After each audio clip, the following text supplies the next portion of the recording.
No other couple on the planet had a larger dragon to slay than Henry and Anne. Maybe it was no dragon at all. Nothing was as sinister as what the couple had allowed to crawl in between them and separate them. First, this succubus came to Henry and sucked dry his finances. The bank account was in both of their names, but the succubus invited her friend succubi, and together the ménage à trois had excluded Anne. When Anne realized that Henry had lost all of their money because of his habitual gambling and over-expenditures, she refused to allow Henry to justify himself again. Anne hid her betrayal well. She too had her own demon. Yes, her incubus visited her often with clothes, jewelry, shoes, and beauty aids which mounted into the thousands. If two people were ever more in love and more committed to one another, the record does not indicate such. Henry and Anne were faithful when it came to other people. They were unfaithful in their financial secrets, which would eventually drive an unmovable wedge between them. The night Anne threw a glass of wine in Henry's direction was the same night after an embittered disagreement that turned into a war in which she tossed him to the curb. In 2 weeks, he was going to lose his Jaguar, so he did not care how he drove it out of the driveway. Tires were screeching from the driveway and down the 2-lane street to the traffic light, which was red when he blew through it. His nerves were on edge, and the edge was razor sharp. He was a man haunted by thoughts of what was and what should have been, but the reality was he had to face the now. He was emphatically damned. He had no money, no wife, and his will to live was nearly exhausted. His car swerved in and out of the night's traffic with near misses and expletives. Headlights were coming head-on as he dangerously played a game of chicken with a semi-truck. Henry was torn. He was hurt, bitter, angry, disappointed, and most of all, he believed all was futile, and his life was worthless. He drove with blind fury until he recognized nothing ahead. The car began to slow. Henry was lost. He had not driven that far. He swore he had only driven a few miles, and he knew every road within a 30-mile square. How did he not know this road? He became uncomfortable and looked around in every direction in hopes of locating a familiar landmark. He knew without a doubt he had just been through town. Town should be south, and north should be the direction he was now traveling, but it should not be a 2-lane highway. He never remembered getting off the freeway. Giving up this endless driving, which was taking him nowhere he wanted to go, he pulled to the side of the road. Nothing in any direction looked familiar to him. He lost all awareness, and, in his malaise and disquiet, he sank in his seat with an uneasiness he had never been privy to before. This unexplainable situation needed resolution, and he needed it now. His distress heightened considerably. A drive to blow off some steam, and his aim to find a quiet hotel to drink himself to sleep seemed out of the question. Unbelievably, he was in the middle of nowhere. Snatching his phone from the console, he emerged from the car practically in tears over how the events of the night had destroyed everything he loved. He thought, I can fix this. I will call Anne and we will work through this. He attempted to make the call, but he had no signal. He always had a phone signal. He again made an attempt to call Anne. The signal was offline. Henry paced around the car a few times in thought. No rationale could explain this situation. He looked to the left, then to the right. The road was inexplicably empty in both directions. His mind was heavy, laden with confusion. In his heart stirred a great moral disturbance that he could not rectify or elucidate. He set off aimlessly walking, although his car was operating just fine.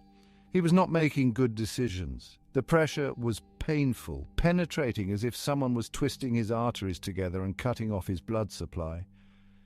He noticed his face was hot and his fingers were tingling. His tongue seemed to have swollen, and he became panicked for air. His initial worry was that he was possibly having a heart attack on this barren highway. He stopped, knelt down on one knee, and consciously forced himself to take deep, slow breaths. When this out-of-the-blue sensation had reached its maximum and he thought about giving up the ghost, a sudden breath of air whipped through him, and he was breathing normally again. Not able to justify why he was walking away from his ride, he turned around and returned to the car. He could not explain what had just happened other than some spiritual dissolution, maybe a panic attack. Regardless of the implications, he was still without direction. He could not ascertain what sort of symptoms he had just experienced, but he was determined to keep his heart rate down and hopefully find a clinic open somewhere to be checked out. He examined his phone again in hopes of seeing a signal. He had none, but strangely had a message from Anne's number. It was a text message. Anne never used text. Henry thought it strange, but at least he had proof of life. For a while he had worried that the whole world had gone somewhere and had left him isolated in his own self-pity. The message read, "My dear Henry, I'm so sorry, I did not mean it. Love, Anne." Henry thought that was unusual for Anne to use a text message and to start off with "Dear Henry."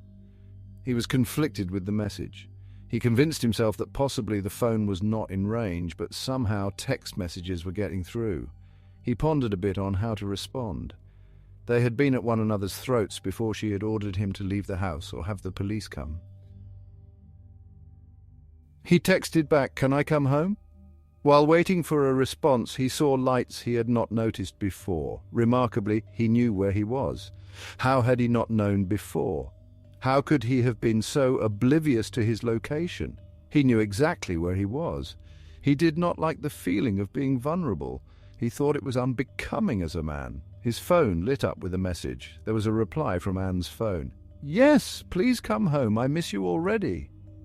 As much as he wanted to return home, he could not help but think this sounded like a ridiculous response. Why would she write, "I miss you already"? He did not want to be suspicious, but it sounded odd. Maybe she has been drinking, was his assumption. One thing he did not want to do was to go home to an intoxicated Anne. She never held her drink well, and usually alcohol only fueled the fires. He wrote her back, "Do you really want me to return? I will if we can make up." Henry thought what he sent was stale and platitudinous and that she would read right through it, but he was pressed for the right words. Immediately a response came. "Henry, my love, I want you. I do not know what I was thinking. Let me show you how much I love you." Henry scratched his head. He wondered what was going on. What were her intentions? Deep in his heart, he wanted to jump back in the car and race back to her. Something for him was out of sorts. His whole world crashed all at once, and now an olive branch had been extended from the very woman who attempted to put his eye out with a wine glass. This bridge she was building. Was it a bridge of matches that she was going to light once he had driven to the center? He texted her back, "What has changed?" Another instant text almost quicker than he had sent it. "When you left, it was painfully apparent that I cannot live without you. You are my life. Come home to me, my darling." It was all he could do to read these responses. Anne called him darling. He was troubled, yet optimistic, not wanting to throw away the opportunity to save his marriage. Yet in his heart reservations persisted. He was no longer comfortable with the shadowy vagueness of his current location, so he got back into his car, turned around, and slowly drove in the direction of home. His mind kept seeing the grotesque, twisted face of his wife, screaming till her face was blood red as he stormed out of the house. It was a horrid sight how distorted her appearance had become. The veins in her neck had bulged unnaturally to the point that it literally appeared her head might explode. He could not reconcile how she could have calmed herself so much, so quickly. Another text pinged his phone. He slowed down in order to read it. "I am waiting. You won't be disappointed. We'll go back to better days." Henry felt a painful clutch at his heart. He could not identify it as a real heart condition or anxiety mixed with dread. He certainly was not willing to go a second round with Anne tonight. This indescribable uneasiness was not reassuring at all. Henry fumbled with the small buttons on his phone until he had typed and sent, "On my way. We should talk." In a flash, a response came practically quicker than it would take time to peck it out on the keys. "Talk? I have other ideas. Don't you want some romance? Love will set things right, don't you think?" Henry did not understand this new character he was chatting with. It was either the most remarkable act of forgiveness known to man, or she wanted something from him. She never bartered with her body. He did not like the rather vague and peculiar way she was responding. If only he could gauge her true tone before he arrived, then he would know what he was dealing with. He considered his options and had to agree that loving was better than fighting. He was driving safely, but with more determination to make it home. Another message pinged his phone. "We can work through this. Just come home. I need you badly." Henry glanced in his rearview mirror to see the landscape behind him disappearing, becoming less distinct, like a place he had never been. Shadows were falling over the path he had just traveled, darkening his mind, causing him to be afraid for some haunting reason that he would never see it again. Mournfulness and depression ensued, and he could not help but be reminded of his downfall and how everything was lost. Loathing himself for his failures, he questioned himself as to why he was racing home to nothing. In miserable detestation, he debated with himself the advisability of returning at all. He was tempted to do one of three things. He looked ahead to a life where he would be alone. He would have to continue driving far away for that to happen. He could drive the car as fast as he could and aim toward a viaduct, ending it all, which, if he did not die, would be a long, painful recovery. Or he could follow the text messages from his wife and arrive home to face the consequences, good or bad. Another buzz from his phone. "I hope you are close. I am ready for you. Are you coming?" Something macabre rose up in him, and he explained it away as no more than nervous tension. The way back home seemed more difficult and longer than the journey he had taken into the unknown. His concerns were building, yet he wanted his wife to truly want him. He wrestled with the reasons she might want him back. He honestly could not name one quality he had shown her worthy of forgiving and reconciling their marriage. When he had left the house earlier in the evening, any thought of saving their relationship was something he did not even consider.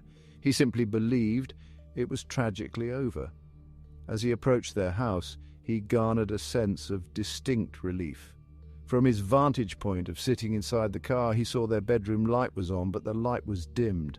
That was a reassuring sign that Anne was sincere. Henry's dismal countenance came alive, believing that his wife was actually waiting for him. He texted her back, "I am on my way. Give me a few minutes." Once again, the return text was fast. He looked down at his phone. "Don't be long. I long for you. I am aching to be held in your arms." Henry entered the house. The house seemed strangely bare and deserted. He went deeper in from the foyer into the dining room. The house was eerily quiet. His beating heart pushed him forward. He never heard the front door shut, but it was shut. Darkness revealed no clues of what he was facing. Presently he felt the center of something of malignant suspension.